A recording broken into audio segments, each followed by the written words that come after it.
j'espère que vous allez bien. Je suis ravie de vous retrouver dans cette vidéo aujourd'hui pour vous parler de spiritualité incarnée. C'est un sujet qui me tient à cœur. Alors installez-vous confortablement, prenez une petite tisane, de quoi être cosy. On va passer un petit moment ensemble pour parler de spiritualité incarnée. Donc moi je vais vous transmettre ma vision de la spiritualité incarnée et pourquoi est-ce que c'est important d'incarner sa spiritualité. D'abord, pourquoi ? Parce que la spiritualité aujourd'hui c'est devenu une façon de se découvrir, une façon de mieux se connaître, de mettre des mots sur nos ressentis, de mettre des mots sur notre chemin de vie, sur pourquoi nous sommes là, qu'est-ce que nous devons faire, où est-ce que nous devons aller. Et comme dans tout, vu que le monde est constitué de multiples polarités, on peut voir que à travers la spiritualité, on peut aussi tomber dans ces ombres qui sont la fuite de soi, le désengagement, la justification, la déresponsabilisation. Et la spiritualité, c'est tout sauf une porte pour s'échapper de soi-même. C'est bien au contraire une invitation à se rencontrer et à vivre pleinement son humanité dans tous les domaines de notre vie. Donc pourquoi incarner sa spiritualité ? C'est tout d'abord pour pas que cette spiritualité reste dans la sphère mentale, psychique, dans le domaine des idées, des concepts. On le voit quand on commence à ouvrir ses portes, on découvre tout un monde, on achète plein de livres, on fait plein de conférences, de formations, il y a tellement de choses à découvrir. Ça met enfin du sens sur ce qu'on ressent, ça nous permet de connecter des symboles, des mythes, des mots, des ressentis. Et donc c'est forcément très très riche de prise de conscience. Mais le travers de ça peut être que on continue en fait de chercher et de plonger à travers cette spiritualité juste avec notre esprit. Donc de faire plein de thèmes astro, de faire ces thèmes de numérologie, d'aller voir plein de médiums, de tout le temps se tirer les cartes, vouloir se connecter tout le temps au guide, de connaître toutes nos vies passées, notre karma, etc. Tout ça, pour moi, c'est une matière très très riche et très importante si on le fait descendre justement dans la matière et si on en fait quelque chose, si on va expérimenter pleinement le pourquoi on a accès à cette information justement. Donc expérimenter, ça va être expérimenter dans tous les plans, dans tous les différents corps, physiquement, voilà, vraiment faire descendre, intégrer chacune de nos prises de conscience, vivre, expérimenter la présence du corps dans différents espaces, dans différents domaines de notre vie. Ça va être de l'intégrer au niveau psychique, donc ça c'est quelque chose en général l'être humain a la facilité à faire, mais aussi émotionnellement. Qu'est-ce que ça nous fait émotionnellement quand on découvre quelque chose, quand on est face à un de nos mécanismes, quand on est face à une de nos ombres. Et spirituellement, de vraiment aller contacter et connecter. Pourquoi est-ce que j'ai accès à cette information ? Qu'est-ce que ça me fait ? Et comment est-ce que je peux me reconnecter et retrouver le chemin de la source, le chemin de l'amour, à travers ce chemin-là. Donc pour moi, ça sert à ça d'incarner sa spiritualité. C'est vraiment pleinement pouvoir rencontrer son humanité à travers une divinité qui a toujours été présente à l'intérieur de nous.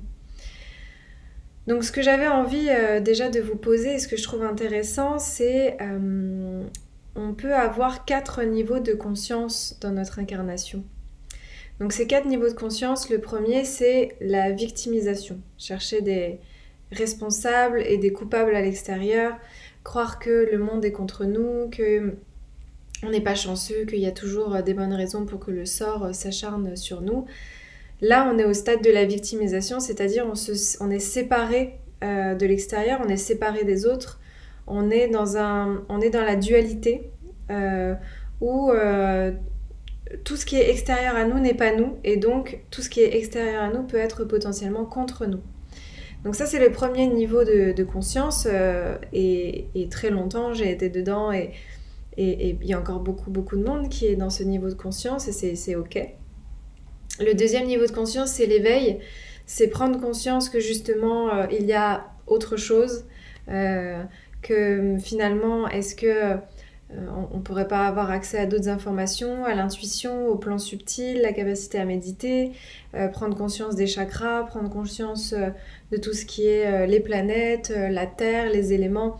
C'est un petit peu quand on commence à ouvrir la boîte de Pandore, l'éveil de conscience.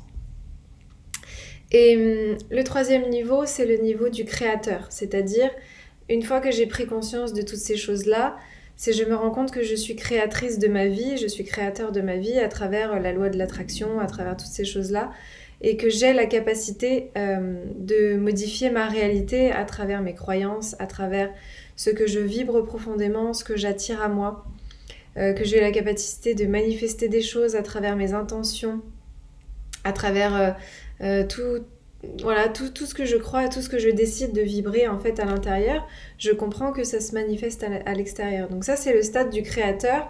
Et c'est un stade qui est très, très enrichissant, très excitant. Et c'est le stade certainement dont beaucoup d'entre vous sont. En tout cas, vous êtes certainement au moins au 2e ou 3e si vous êtes sur Pawa et que vous regardez ces vidéos. Et le 4e, c'est acteur du nouveau monde, c'est-à-dire une fois que j'ai pris conscience de ma capacité à créer, de ma capacité à manifester, comment est-ce que je me mets au service et comment est-ce que je peux utiliser mes capacités de manifestation pour rendre le monde meilleur et pour contribuer, pour me mettre au service de la vie, pour vraiment m'inscrire dans une dynamique où je me rappelle que nous sommes tous un, que nous sommes tous connectés, où nous ne sommes pas divisés, où il n'y a pas de dualité. Et donc à ce moment-là, à partir du moment où moi je deviens de plus en plus épanouie, de plus en plus riche, de plus en plus heureuse, je sais que le monde devient aussi de plus en plus riche, épanoui et heureux. Donc ces 4 niveaux de conscience, je trouve qu'ils sont très intéressants à aborder parce que ça nous permet de comprendre pourquoi la spiritualité peut devenir justement un allié pour traverser ces 4 stades et justement ne plus rester dans un stade de victimisation mais aller vers cette création d'être acteur du nouveau monde.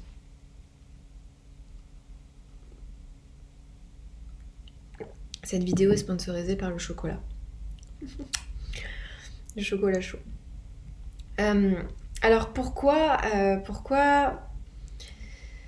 est-ce que c'est si difficile ? C'est parce qu'on a beaucoup de peur, l'être humain a beaucoup de peur. Notamment en lien avec l'ego, dont je vais aussi vous parler juste après.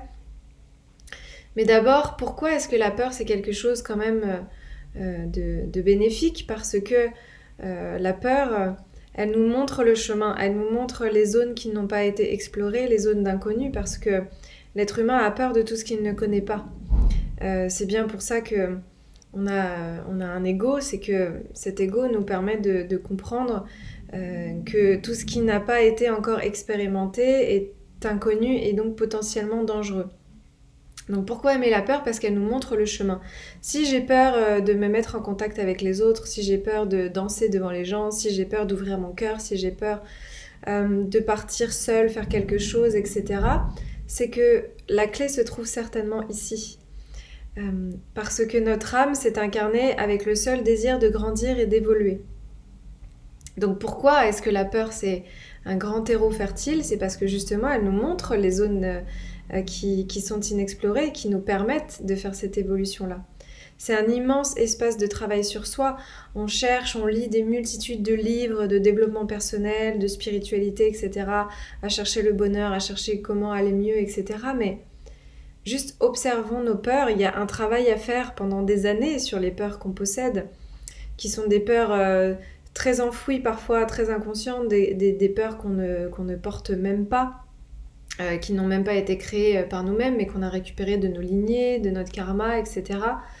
Donc, rien que de travailler sur une de nos peurs, par exemple, on va prendre l'exemple de la peur de prendre la parole en public, par exemple, de se montrer, de s'exprimer.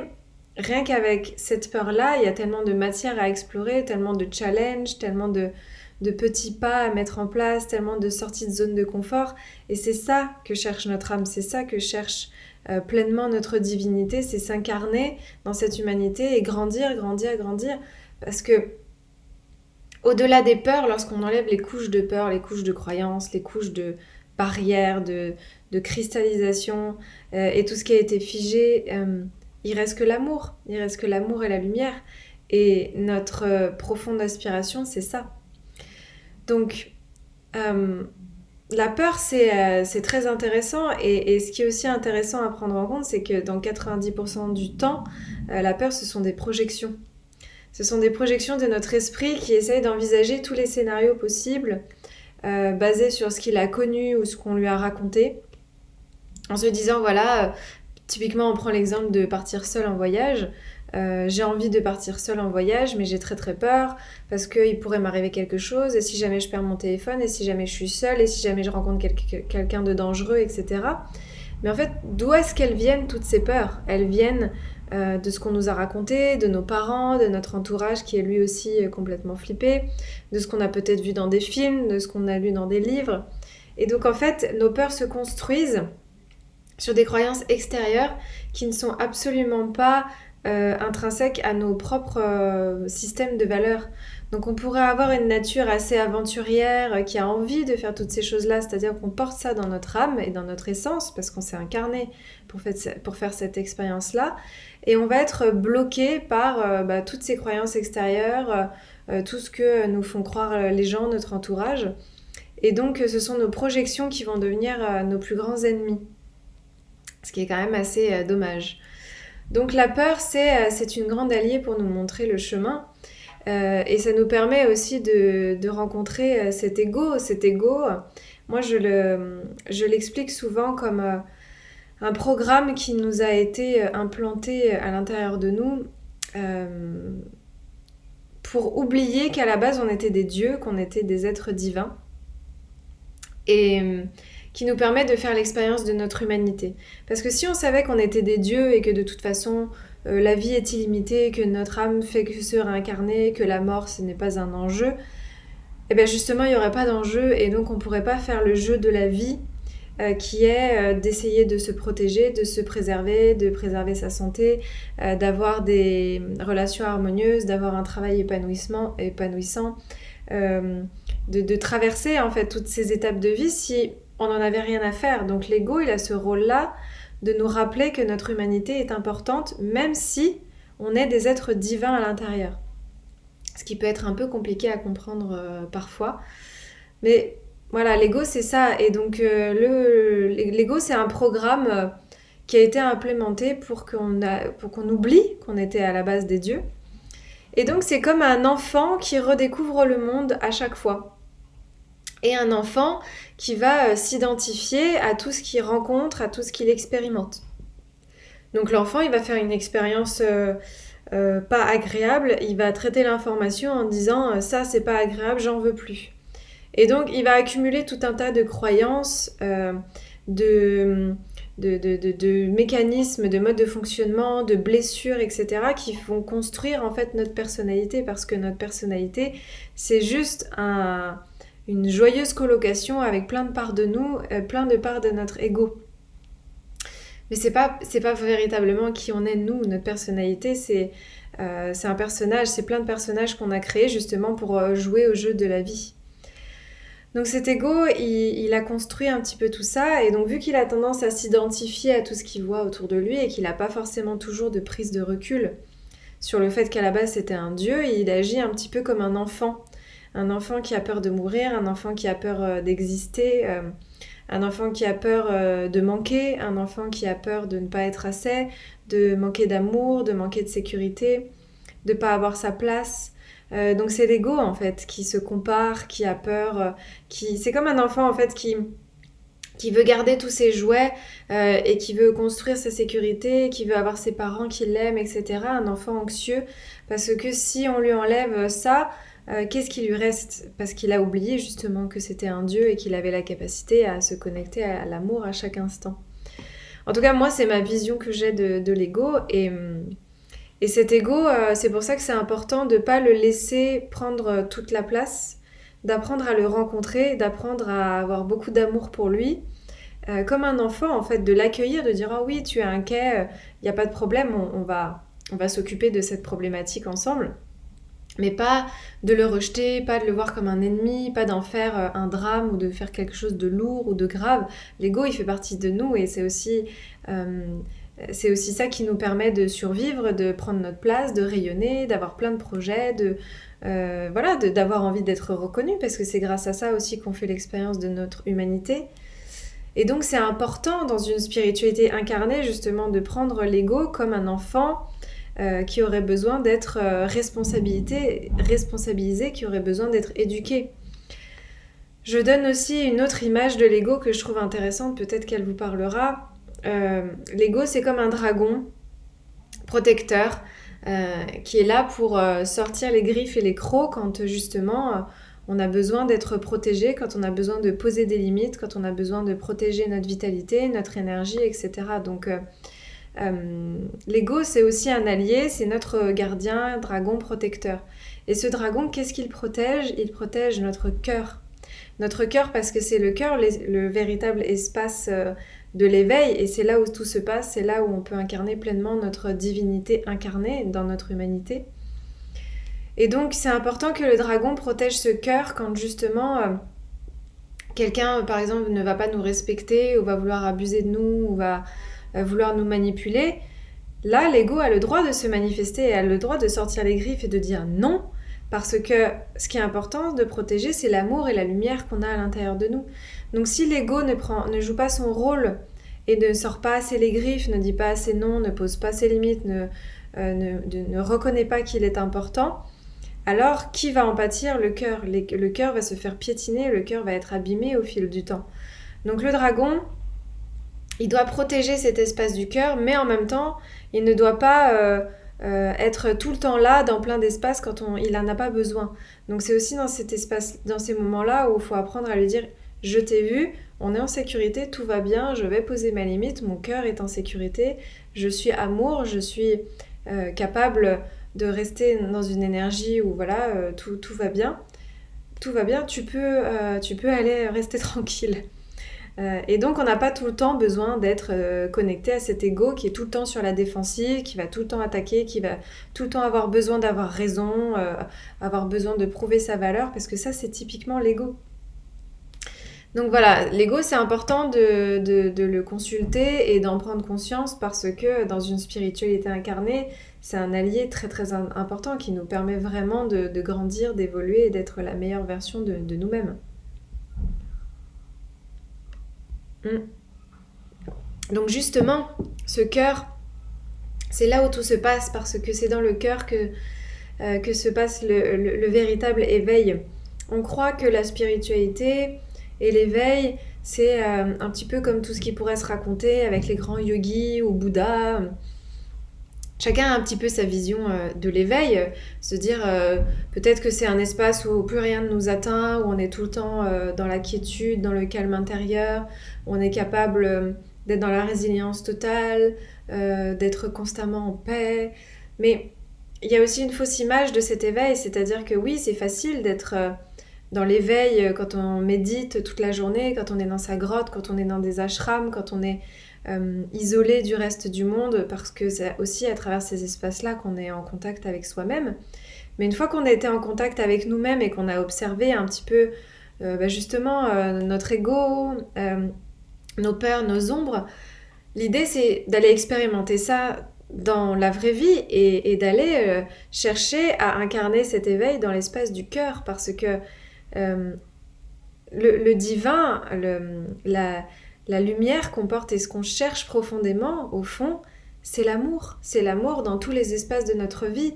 C'est être capable d'être en amour pour le monde entier, être capable d'accueillir chacun tel qu'il est, être capable d'être en résilience à chaque instant, de remercier et d'accueillir chaque expérience que la vie nous envoie, de remercier et d'accueillir l'autre, même lorsqu'il nous blesse, même lorsqu'il est maladroit, de ne pas vouloir changer l'autre pour venir combler justement les besoins de l'ego. Et donc le véritable éveil, c'est l'ouverture du cœur, c'est être à chaque instant pleinement dans le cœur. Et vous pouvez voir justement, pour moi, un des êtres les plus éveillés, c'est le Dalai Lama, qui est en même temps dans cet amour, dans cette légèreté, il accueille chacun comme il est. Il a quelque chose de très enfantin, justement, parce que il est dans cette innocence constante Et pour lui, tout le monde peut être accueilli, tout le monde est amour, même le plus grand des bandits, à la base, était lumière. Et on sait très bien que c'est des couches de personnalité et d'ego qui se sont construites autour de lui. Mais à la base, nous sommes tous des êtres de pur amour et de pure lumière. Et notre seul souhait intérieur, c'est de retrouver cet amour, d'être pleinement en contact avec cet amour. Et si vous regardez votre vie, vous allez comprendre que les moments où vous êtes le plus en joie, où vous vous sentez le plus épanoui, le plus serein, c'est des moments où vous vous sentez pleinement en amour. Vous êtes en amour pour vous-même, vous êtes en amour pour les autres, vous êtes en amour pour la vie, pour la nature, pour la terre. Et c'est là qu'on peut voir exactement quelle est notre quête intérieure véritable. Donc l'amour, c'est notre seul objectif de vie et notre quête, c'est l'union. Notre quête, c'est l'union parce que on peut bien voir que ce qui nous rend malheureux, c'est la division, c'est lorsque l'autre nous rejette, c'est lorsque on a l'impression qu'on est seul. Je dis l'impression parce qu'on n'est jamais vraiment seul. Les ruptures, les séparations, tout ce qui est du domaine de la division nous fait extrêmement souffrir. Pourquoi ? Parce que notre âme, elle aspire à l'union. Elle aspire à se rappeler que nous sommes tous un, que je ne suis pas plus différente que mon voisin, que quelqu'un que je croise dans la rue, que les animaux, que les plantes, que les pierres. Nous sommes tous un, nous sommes tous connectés, nous sommes tous une même énergie. Et notre âme aspire aussi à retrouver cette union. C'est pour ça que toutes les divisions nous rendent profondément tristes, les guerres, les séparations, les conflits. Tout ça est la résultante de l'être humain qui a oublié qu'il était à la base un, que nous étions tous un, et c'est ok parce que, comme on l'a vu, c'est aussi ça qui permet à l'ego de faire l'expérience de la division pour pouvoir se réaliser au niveau individuel. Mais l'union reste une de notre quête principale, et cette union, comment est-ce qu'on peut la retrouver ? C'est en étant en relation avec le monde extérieur. C'est facile de trouver l'union à l'intérieur de soi et en étant seul. Mais le challenge et la véritable beauté de l'union et du cœur ouvert, c'est d'être dans l'union avec l'autre, dans le couple, dans une amitié, dans un groupe, dans le collectif, dans une communauté, dans le monde. C'est quand j'arrive à trouver ma place en tant qu'individu et en même temps à savoir que nous sommes tous un, que nous sommes tous connectés et à retrouver cette union dans le tout.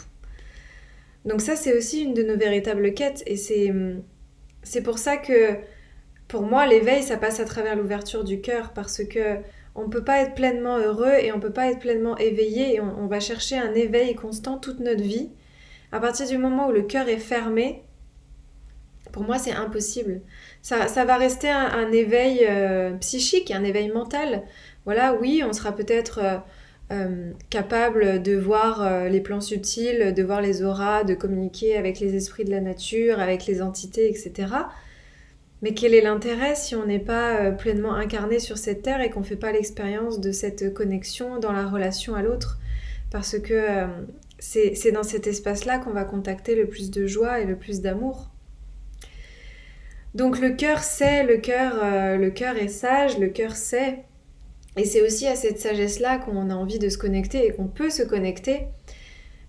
C'est d'ailleurs souvent ce que je conseille aux personnes qui me disent « Mais comment est-ce que je peux arriver à trouver cet éveil ? Comment est-ce que je peux arriver à ouvrir mon cœur ?» La question, moi, que je vous invite à vous poser à chaque fois, c'est à chaque fois que vous faites face à une difficulté ou une expérience ou quelque chose d'imprévu, c'est de se poser la question « Que ferait l'amour ?» Que ferait l'amour et pas partir justement d'une réaction égotique qu'on pourrait avoir l'habitude d'avoir parce qu'on a été un peu programmé pour ça. Que ferait l'amour, par exemple, dans un conflit où je me suis disputée avec une amie parce qu'on ne s'est pas compris, qu'il y a eu un quiproquo, qu'elle s'est sentie abandonnée et que donc elle s'est mise en colère et que donc on s'est disputé et qu'on a fini par ne plus se parler. On sait à quel point les choses peuvent prendre de l'ampleur. Que ferait l'amour dans ce cas-là ? Est-ce qu'il va rester dans son coin, bouder et dire que de toute façon c'est pas lui qui doit faire le premier pas ? Ou est-ce qu'il va se dire « Ok, je vais faire un premier pas, je vais aller exprimer ce qui s'est passé pour moi, pourquoi est-ce que j'ai réagi comme ça, qu'est-ce que j'ai ressenti, quel est le besoin qui n'a pas été rejoint ?» Et à ce moment-là, on va pouvoir se mettre en lien l'une avec l'autre et pouvoir se reconnecter et reconnaître chacune dans notre humanité, dans nos blessures, mais aussi dans notre lumière et dans l'amour que l'on se porte chacune l'un envers l'autre. Et vous verrez qu'à chaque fois que vous avez eu des réconciliations, des moments où tout a shifté, où vous avez évolué, vous avez grandi, etc., c'était toujours des espaces où vous avez agi à partir de cet espace d'amour, à partir de cet espace de cœur. Et c'est là qu'on voit que le cœur est le plus grand sage et qu'il a toujours les réponses. C'est pour ça qu'on dit toujours le cœur sait, le cœur a les réponses. C'est pas une expression juste pour dire écoutons notre cœur, écoutons ce qu'on ressent. C'est vraiment que le cœur est un grand sage et qu'il a la capacité à savoir exactement comment se positionner par rapport à tout ce qu'on vit.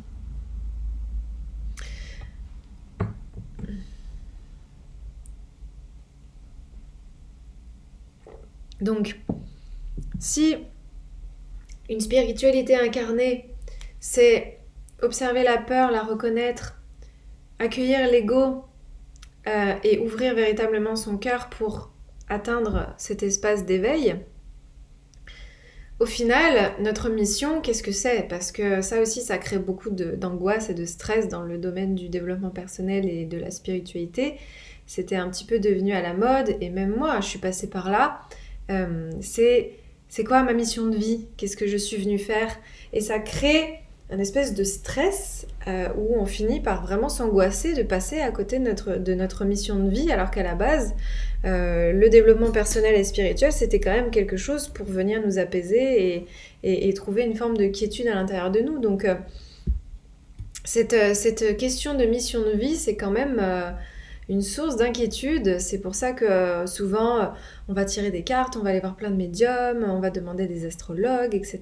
Est-ce que je suis sur le bon chemin ? Et ça crée une vraie angoisse. Donc, moi, ce que j'ai envie de vous transmettre, c'est notre seule mission, c'est de nous mettre au service de la vie. Et de nous mettre au service de nous-mêmes, parce que c'est en se mettant d'abord au service de nous-mêmes qu'on peut se mettre au service des autres. Donc, se mettre au service de la vie, ça va être se mettre au service de mon propre corps, de mon épanouissement personnel, de mes relations, me mettre au service de ma communauté, me mettre au service de la terre, me mettre au service du monde. Comment je me mets au service ? Et à partir du moment où on est dans cet espace ma seule mission, c'est de me mettre au service avec mes capacités, mes dons, ce que j'incarne, ma lumière, mon essence, tout mon amour, il n'y a pas de mauvais choix. Pour moi, la vie, c'est comme un labyrinthe. C'est-à-dire que on part d'un point A à l'extérieur et on doit aller au centre, le point B. Et on va passer par différents passages. Parfois, on va se retrouver face à des cul-de-sac, comme dans les labyrinthes, et il va falloir faire demi-tour. Et en fait, on va juste expérimenter plein de chemins différents. Il n'y a pas de mauvais choix. Tout est toujours juste. Et ça, c'est aussi quelque chose qui est très difficile parce que l'ego, il a tendance à vouloir tout faire bien. Et donc, il va regretter, il va vivre après dans le regret en disant « Oh, mais j'aurais pu faire différemment, j'aurais pu faire mieux. » Alors que quand on intègre que tout est juste et que si on a vécu ça, c'est qu'on devait vivre ça et qu'on arrive à voir l'enseignement derrière, parce que c'est le cœur qui voit l'enseignement derrière et c'est pas l'ego, alors on se rend compte que la vie, c'est simplement un labyrinthe et qu'on expérimente différents chemins et que dans tous les cas, on arrivera au centre. Donc oui, on a des axes d'incarnation quand on regarde l'astrologie avec les différents nœuds, la numérologie, tout ça, ça nous donne des axes d'incarnation, c'est-à-dire on s'est incarné en portant une essence particulière qui fait que notre essence, elle est plutôt vouée à se mettre au service à travers la santé, à travers la nature, à travers l'exploration, la découverte, à travers plein de choses. Donc ça va nous donner des potentiels. C'est comme si on était plein de graines en fait différentes. Et on va pas tous fleurir en étant les mêmes fleurs, mais on va tous fleurir et on va tous devenir des fleurs. Donc c'est ça, c'est vraiment prendre conscience que dans tous les cas, on va devenir fleur et que quelle que soit la façon dont on choisit de le faire, ce sera toujours juste. Et c'est aussi en se rappelant que nous sommes tous un, qu'on qu'on se rend compte que de toute façon, on expérimente à travers les uns et les autres. Donc, si moi, mon chemin, c'est d'expérimenter la transmission, l'enseignement, la spiritualité incarnée, accompagner les êtres à se libérer, à se retrouver, etc., c'est parce que nous sommes tous un, et donc moi, en étant dans ce chemin-là, je permets à d'autres personnes comme vous qui regardez des vidéos d'aller contacter des nouvelles parts à l'intérieur de vous. Et donc, je fais aussi partie de vous. Je suis aussi une partie de vous à partir du moment où vous regardez cette vidéo et où vous prenez conscience de ça. On fait tous partie de la même intelligence collective. C'est juste que dans cette réalité, il y a un temps, il y a une matière, et donc on ne peut pas tout faire en même temps. Donc le divin a trouvé la bonne idée d'incarner toutes nos âmes dans des corps différents pour qu'on puisse faire plein d'expériences et donc nous rencontrer les uns et les autres. Mais quand on se rencontre, en fait c'est nous que nous rencontrons, parce que à la base, on vient tous de la même source. Donc je sais que ça peut paraître un petit peu conceptuel et je sais pas si ça vous parlera. Moi j'ai dû attendre un bon moment avant de vraiment intégrer ça, mais quand on arrive vraiment à entrer dans ce niveau de conscience-là, on n'a plus besoin de se comparer, on n'a plus peur de ne pas avoir sa place, on n'a plus besoin d'être supérieur aux autres, on n'a plus besoin de prouver sa valeur, parce qu'on sait que la seule chose qu'on est venu faire ici, c'est de se mettre au service avec tout ce qu'on pouvait, avec notre grandeur de cœur et notre grandeur d'âme. Et c'est ça la véritable spiritualité incarnée. Donc comment est-ce qu'on arrive justement à se mettre au service de soi et à se mettre au service de la vie ? C'est aussi de passer par l'autonomie. Par l'autonomie, parce que l'autonomie, c'est la clé vers la liberté. Tant que nous ne sommes pas autonomes, nous ne sommes pas libres. Nous sommes toujours prisonniers dans cet ego qui est rempli de croyances, d'injonctions, de mécanismes inconscients. Donc, comment est-ce qu'on arrive à faire sauter tous ces verrous ? Eh bien, c'est à travers l'autonomie. Parce que c'est, quand je dis la clé vers la liberté, c'est vraiment ça. C'est l'autonomie va venir ouvrir tous les verrous. Pourquoi ? Parce que justement, notre ego prend racine dans le fait que lorsque nous nous sommes incarnés, lorsque nous étions enfants, c'était l'extérieur qui subvenait à nos besoins, nos parents, les personnes qui se sont occupées de nous. Et donc, c'était l'extérieur qui incarnait l'amour et la sécurité. J'ai besoin des autres pour recevoir de l'amour, j'ai besoin des autres pour recevoir de la sécurité. Et l'insécurité, qu'elle soit financière, émotionnelle, quelle qu'elle sorte, c'est la racine de toutes nos peurs. Donc, vous comprenez pourquoi c'est important de retrouver cette autonomie, parce que c'est en dépassant justement tous ces mécanismes d'insécurité, de peur qui nous figent et qui nous bloquent, qu'on va pouvoir faire péter tous les verrous, retrouver notre liberté, retrouver notre plein pouvoir, et à ce moment-là, commencer véritablement à vivre pour nous et à incarner notre spiritualité, à incarner toute notre lumière et notre amour. Mais tant qu'on n'a pas fait ce chemin-là, c'est compliqué d'incarner cette spiritualité et d'être dans l'amour, parce que on est constamment soumis aux injonctions de l'extérieur, et on va être persuadé que si on rayonne l'amour, que si on commence à affirmer nos croyances et qui on est, qu'on va être rejeté, que les autres ne vont plus nous accepter. Pourquoi ? Parce qu'il y a cette racine, il y a cette peur derrière de l'insécurité. Donc c'est hyper important de développer cette autonomie pour se sentir libre, parce que on nous a pas appris justement que quand on est enfant, effectivement, c'est l'extérieur qui subvient à nos besoins, mais devenir adulte, c'est être capable de nourrir nos propres besoins. Et on n'a pas besoin de l'extérieur constamment pour venir subvenir à nos besoins. Parce qu'on a besoin d'amour, c'est pas forcément l'extérieur ou le couple ou l'amitié ou l'ami qui doit nous donner de l'amour. Parce qu'on a besoin de sécurité intérieure, financière, c'est pas forcément la société, nos parents ou un homme ou le couple, encore une fois, qui doit nous apporter cette sécurité. Et si on n'a pas fait ce chemin de prise de conscience pour justement contrecarrer un peu ce fonctionnement, on va constamment être dans l'attente de l'extérieur, et donc on va plus oser incarner pleinement notre essence et notre âme, parce qu'on aurait le risque de perdre cette sécurité extérieure. Et ça, c'est le plus gros frein à l'incarnation de qui nous sommes pleinement. Donc comment est-ce qu'on fait ce chemin d'autonomie? C'est devenir son propre parent. C'est se rappeler que, ok, avant il y avait l'extérieur qui était là pour nous, maintenant c'est nous qui allons devoir être là pour nous. Et comment est-ce qu'on fait ça? On passe par tous les principes de communication non violente et d'intelligence émotionnelle, d'autonomie émotionnelle. L'être humain s'est incarné avec un fonctionnement qui est très intéressant. Ce sont les émotions.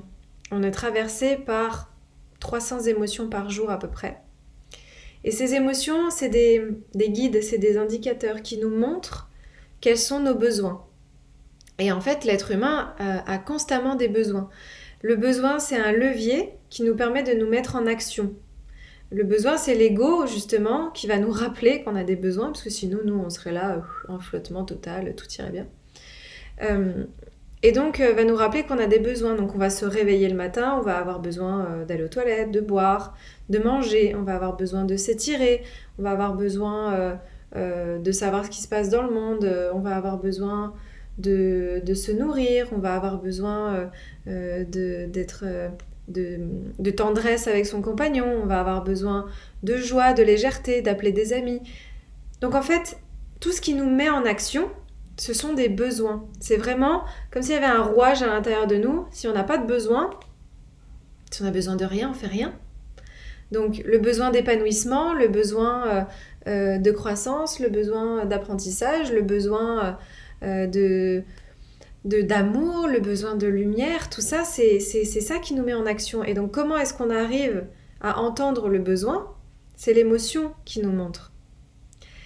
L'émotion, ça peut être la tristesse, la colère, la frustration, l'incompréhension, l'impuissance. Toutes ces émotions-là vont nous montrer en fait quels sont nos besoins derrière.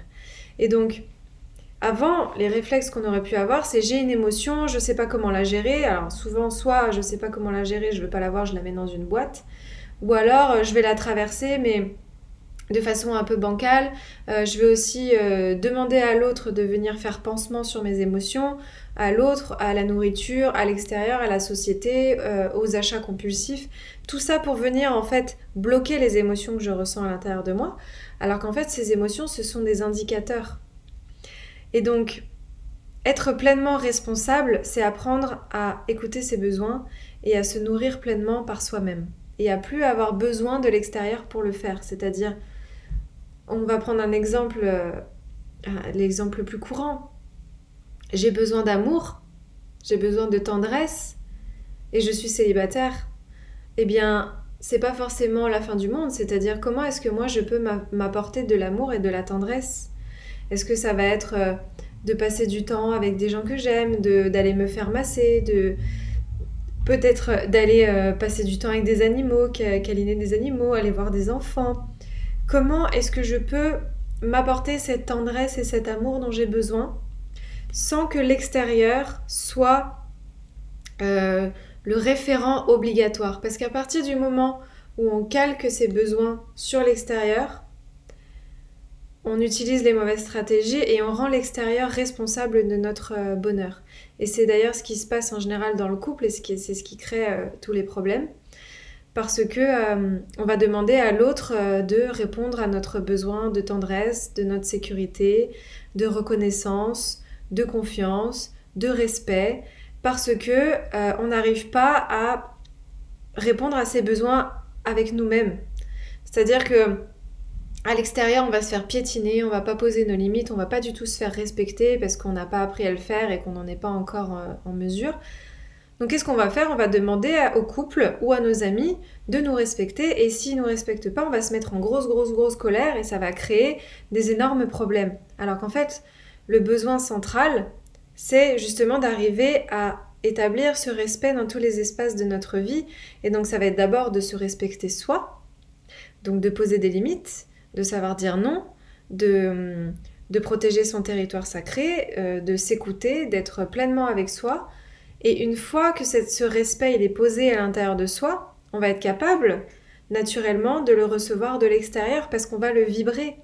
À partir du moment où vous vous faites respecter naturellement, où le monde, l'extérieur ressent qu'il faut vous respecter et que on va pas vous marcher sur les pieds, naturellement vous allez attirer à vous des gens qui vous respectent. Et tant que ce chemin intérieur n'est pas fait, la vie nous envoie des expériences, donc des hommes qui ne nous respectent pas, des amis qui ne nous respectent pas, un patron qui ne nous respecte pas, pour qu'on puisse faire le shift et que notre âme puisse évoluer, que que nous puissions évoluer sur tous les plans. C'est pour ça que les schémas répétitifs, c'est pas la vie qui se venge ou l'univers qui est contre nous.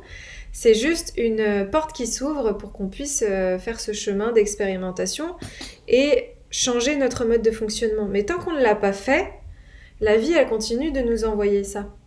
Et donc on croit qu'on est victime, mais en fait c'est faux. C'est parce que le chemin à faire, il est à l'intérieur. Donc se responsabiliser, ça permet de reprendre son pouvoir. Parce qu'à partir du moment où on sait qui on est, quelle énergie on a envie d'émettre dans le monde, qu'est-ce qu'on a envie de manifester dans notre vie, qu'est-ce qu'on a envie d'attirer, d'être dans l'abondance, d'être dans l'amour, d'avoir des relations saines, des gens qui nous respectent, à partir du moment où on se responsabilise et on dit non, stop, je suis responsable de mes besoins, je m'écoute, je sais ce que je vaux et je veux être entourée de gens qui vibrent les mêmes fréquences, à ce moment-là, c'est là où on reprend son pouvoir personnel. Et c'est dans cet espace-là qu'on passe au troisième niveau de conscience qui est le créateur. Donc, ce passage-là, il est vraiment très très important parce que sans ça, on aura beau se chercher une spiritualité, chercher une mission de vie, être en quête de soi, chercher du bien-être, être en paix, être plus calme. Tant qu'on n'est pas responsable de soi et qu'on reste au stade de la victimisation, on ne peut pas faire le chemin de l'éveil. On ne peut pas passer les différents niveaux de conscience. Et donc ça peut paraître bête de dire, bah oui, si tu veux t'éveiller spirituellement, il faut écouter tes émotions, il faut nourrir tes besoins, il faut te responsabiliser. Mais c'est exactement ça. C'est ça la véritable spiritualité incarnée. Donc, ça demande du courage et de l'audace d'être soi. C'est pas toujours évident, c'est pas toujours facile. Mais c'est aussi en passant par là qu'on peut incarner pleinement notre spiritualité parce que sinon, on va tout le temps avoir peur du regard des autres, on va avoir peur d'être jugé, on va avoir peur d'être rejeté.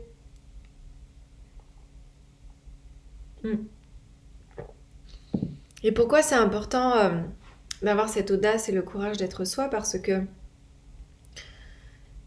il faut bien comprendre qu'on ne vit pas dans la même réalité, tous. En fait, comme on l'a vu au début, on a tous des égos différents qui se sont construits sur des croyances différentes. On n'a pas eu les mêmes parents, on n'a pas eu les mêmes éducations.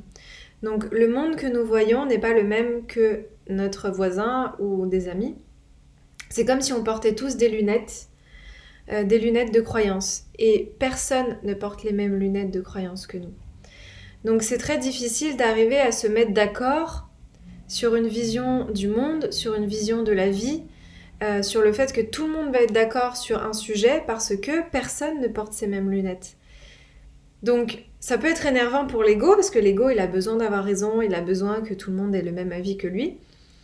Mais en même temps, ça fait aussi partie du jeu parce que c'est la différence d'opinion et la variété justement d'expériences, de ressentis qui fait qu'on se nourrit tous les uns des autres. Si on avait tous la même vision du monde, tous les mêmes ressentis, tous les mêmes opinions, tous la même façon de penser, ce serait pas enrichissant pour notre âme qui, elle, est venue s'incarner pour évoluer. Donc, c'est hyper important de déjà entendre ça, que c'est normal parfois d'avoir des jugements, des gens qui sont pas d'accord, des gens qui voient pas la vie pareil que nous, parce que ça fait partie de la richesse de l'humanité d'avoir des croyances différentes. Ensuite, bien intégrer aussi que le jugement, qu'est-ce que ça veut dire? Le jugement, c'est juste encore une fois notre ego qui va voir l'autre. Et il va y avoir deux options possibles. C'est soit il va pas aimer ce qu'il voit chez l'autre parce que ça lui rappelle quelque chose qu'il a chez lui mais qu'il a pas trop envie de reconnaître. Parce que l'ego, il est quand même un petit peu orgueilleux. Hein. C'est un enfant qui a pas envie de lâcher ses jouets, qui a envie de garder son amour et sa sécurité. Ou alors, ça va être que l'ego va voir chez l'autre ce qu'il a envie d'incarner mais qu'il n'y arrive pas. Parce qu'il n'a pas encore atteint le stade peut-être, ou les outils, ou les repères pour pouvoir incarner ça. Donc typiquement, quand quelqu'un jalouse, on va prendre un exemple, quelqu'un qui est très extraverti, qui prend beaucoup de place, qui est très à l'aise, qui parle fort. Bon, bah, si ça vient me heurter et que je juge cette personne-là, c'est qu'il y a une part de moi qui aimerait pouvoir être plus extraverti, me foutre du regard des autres, être à l'aise, parler fort, et qu'en fait, il y a une part de moi, une peur, qui ne me l'autorise pas.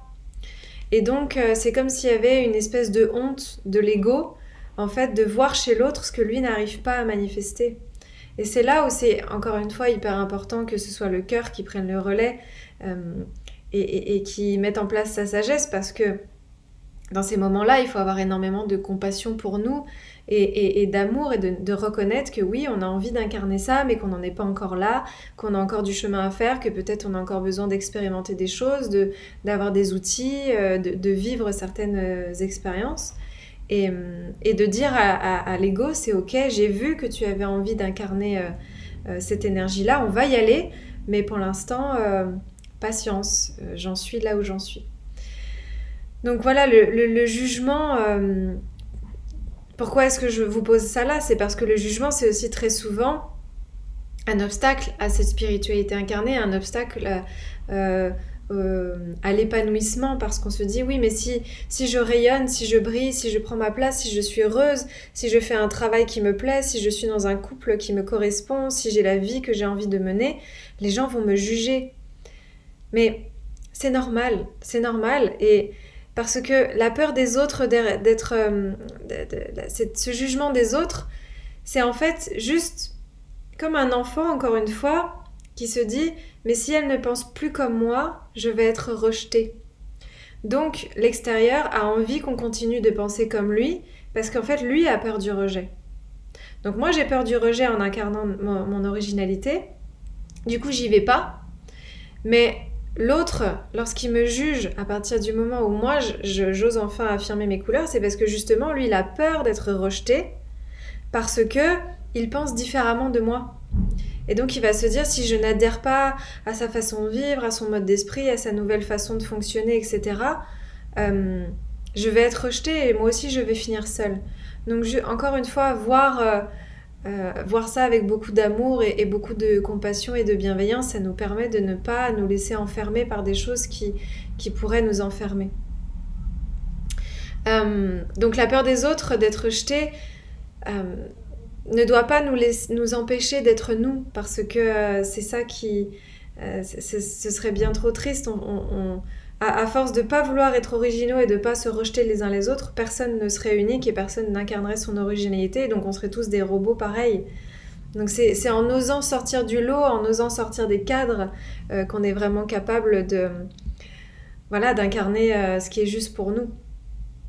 Et ce qui est juste pour nous, c'est aussi d'accepter de recevoir, parce que c'est à partir du moment où on incarne cette spiritualité, on s'ouvre, on ouvre le grand tuyau, le grand canal, le grand robinet de la vie et de l'abondance. À partir du moment où on dit ok, je mérite de recevoir, je mérite de m'incarner pleinement dans cette humanité, je mérite de recevoir de l'amour, c'est aussi ça qui va activer cette abondance, l'abondance qu'on recherche à travers la sécurité. Rappelez-vous, les racines de toutes nos peurs, c'est l'insécurité. Et l'opposé du manque, c'est l'abondance. Donc comment est-ce qu'on active cette abondance? C'est justement en prenant conscience de ça, en se permettant de donner et de recevoir en équilibre, en ouvrant son cœur pleinement aux autres, mais en apprenant tout autant à donner autant que je reçois, c'est-à-dire ne pas donner pour recevoir, ne pas marchander, ne pas être dans la manipulation, c'est... Je donne naturellement, je reçois naturellement. Les choses fonctionnent des deux côtés, et ça fonctionne avec l'amour, mais ça fonctionne aussi avec l'argent. Parce qu'on a aussi cette croyance de croire que l'abondance est séparée de la spiritualité, qu'on ne peut pas mélanger l'argent et la spiritualité, et ça c'est encore très ancré en France. Aux États-Unis, ils ont un petit peu dépassé ça. Mais on pense que être un grand coach spirituel ou mentor spirituel ou faire du développement personnel, etc., c'est mal d'arriver à vivre de ça et d'être dans la richesse et dans l'abondance. Mais pourquoi? Parce que L'argent, c'est une énergie. Et qui a décidé que ça valait tant d'argent? C'est la société, c'est l'économie, c'est tout le système qui nous entoure. Et donc, on a tellement peur de ne pas rentrer dans les cases et de ne pas s'intégrer à ce système-là, que du coup, on va plus oser créer notre propre système. Mais l'abondance, l'argent, c'est une énergie. Donc, plus je m'ouvre à la vie, plus je donne à la vie, plus la vie peut me donner et plus je suis capable de recevoir si je me l'autorise. Et pour être généreux, il faut être riche. On ne peut pas donner de l'eau si la fontaine elle est vide. On ne peut pas faire un grand banquet avec nos amis si le frigo est vide. Eh bien, c'est la même chose. Plus on est riche, plus on est généreux. Si on est vraiment centré dans l'espace du cœur, parce qu'il y a plein de gens qui sont riches et qui ne sont pas forcément généreux, parce que ces personnes-là, elles n'ont pas encore fait justement l'évolution dans les 4 stades. Les 4 stades, elles sont encore au stade de la victimisation, donc elles amassent de l'argent pour venir combler leur malheur. Mais si on est dans le stade contribuer au monde, plus on est riche et plus on peut être généreux. Plus je suis riche, plus je peux m'offrir du bien-être et donc offrir un travail de qualité dans mon travail. Plus je suis riche, plus je peux me faciliter la vie, avoir peut-être quelqu'un qui va m'aider à faire le ménage, à m'occuper des enfants, à offrir une éducation incroyable à mes enfants, à permettre à mon compagnon de vivre ses rêves lui aussi, à avoir une maison où on est bien, à pouvoir accueillir ma famille, à pouvoir être généreuse avec mes proches. Peut-être que je vais aussi pouvoir créer des projets qui vont contribuer à l'émergence du monde, comme cette plateforme Pawa qu'on a créée avec Anne-Claire. Et voilà, on ne pourrait pas se mettre au service de la vie, être dans l'humanitaire et créer des grands projets d'envergure pour pouvoir changer le monde si à la base on n'a pas un minimum de sécurité, d'argent et de richesse. Donc ça fait partie du circuit. Et ça, c'est très très important de le comprendre aussi. Après, il faudrait faire toute une formation, peut-être que je ferai ça sur justement l'abondance, l'argent, etc. Parce que c'est tellement important d'accepter de recevoir et de comprendre que notre temps et que notre énergie a une valeur, que nous avons une valeur et que plus on fait grandir cette valeur intérieurement, et plus c'est normal qu'elle grandisse à l'extérieur parce que l'extérieur est le reflet de notre intérieur et c'est ce qui nous permet intérieurement ensuite de manifester à l'extérieur toute la beauté et la richesse qu'on a à l'intérieur de nous. Donc, ça, c'est très important et j'avais envie de clôturer cette vidéo aussi sur cette spiritualité incarnée pour poser que la clé du bonheur, c'est véritablement l'alchimie entre la gratitude et une vision. Pourquoi ? Parce que la gratitude, il y a eu plein d'études scientifiques qui nous ont montré que la gratitude rend profondément heureux. Toutes les personnes qui pratiquent le carnet de gratitude tous les jours, je crois qu'il y a 70% des gens qui sont heureux, contrairement à ceux qui ne pratiquent pas la gratitude, où là on est plus sur du 30-40%, je crois. Donc c'est pour ça que c'est très très important de pratiquer la gratitude au quotidien, de se rendre compte de toutes les belles choses qu'on a dans notre vie, même si notre vie n'est pas parfaite, même s'il nous manque des choses, même si on n'est pas en couple, même si on n'a pas une immense maison. Qu'est-ce qui nous rend heureux ? Et pratiquer la gratitude tous les jours, c'est se lever tous les matins, être en gratitude pour cette vie, se coucher tous les soirs, être en gratitude pour cette vie. Parce que la gratitude, ça nous permet de créer un pont entre notre réalité et l'espace de notre cœur. Et on a vu que c'était dans notre cœur que se plaçait l'éveil et la spiritualité incarnée. Donc la gratitude. Et de l'autre côté, c'est avoir une vision qui nous permet de poser des intentions et des objectifs parce que l'être humain, on l'a vu, notre âme, ce qu'elle est venue faire ici, c'est évoluer et grandir. Et c'est ça qui nous met aussi profondément en joie.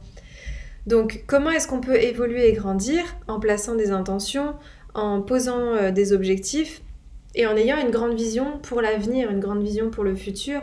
Ça peut être d'avoir une belle maison, de vivre dans la nature, d'avoir une famille épanouie, de créer des projets, d'être auteur, d'être orateur, d'être grand médecin, grand scientifique, peu importe.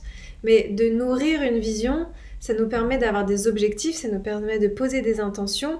Et c'est ça aussi qui va nous mettre en action tous les jours et qui va nous donner envie de nous lever tous les matins. Donc c'est très important de cultiver les deux parce que si on n'a que de la gratitude pour l'instant présent, on va être bien, mais on va être aussi dans une forme de complaisance et peut-être qu'au bout d'un moment, cette gratitude va se transformer en ennui, dans quelque chose où on tourne un petit peu en rond. Et si on n'est que sur de la vision, on va chercher le bonheur à travers les objectifs une fois qu'ils seront atteints et réalisés. Et ça, c'est typiquement les profils qui sont jamais satisfaits et qui veulent toujours plus, plus, plus, plus. Alors que si j'arrive vraiment à associer les deux, à cultiver la gratitude dans l'instant présent et à nourrir ma vision pour le futur, alors à ce moment-là, je suis capable d'être heureuse maintenant et de savoir que je serai aussi heureuse plus tard.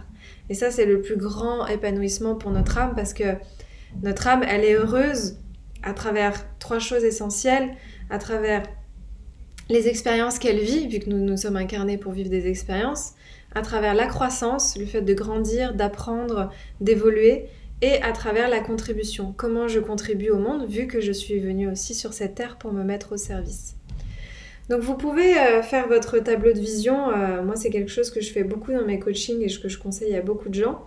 Créez-vous un tableau de vision avec une colonne avec toutes les expériences que vous avez envie de vivre, une colonne avec tous les espaces de croissance, d'apprentissage, d'évolution que vous voulez faire, et une colonne avec tous ceux pourquoi vous voulez contribuer au monde, à la terre, à la collectivité, à vos proches, etc. Et ça va vous donner une vision pour l'avenir et c'est ça qui va vous donner aussi l'envie de vous lever tous les matins, de devenir un être de plus en plus éveillé, d'incarner cette spiritualité dans l'espace du cœur pour être pleinement épanoui à chaque instant de votre vie. Voilà. J'espère que cette vidéo vous a plu, que ça va vous donner de la matière à réflexion. N'hésitez pas à l'écouter, à la réécouter, à prendre des notes, à observer ce que ça dit à l'intérieur de vous, peut-être d'écrire des choses. Voilà, j'ai vraiment essayé de condenser ce qui pour moi était le plus important justement pour pouvoir incarner pleinement sa spiritualité au quotidien. Et n'hésitez pas à nous faire des retours sur le groupe, voilà, on sera très très heureux aussi. Je vous souhaite une très très belle journée, une très belle soirée si vous regardez cette vidéo le soir et à très vite.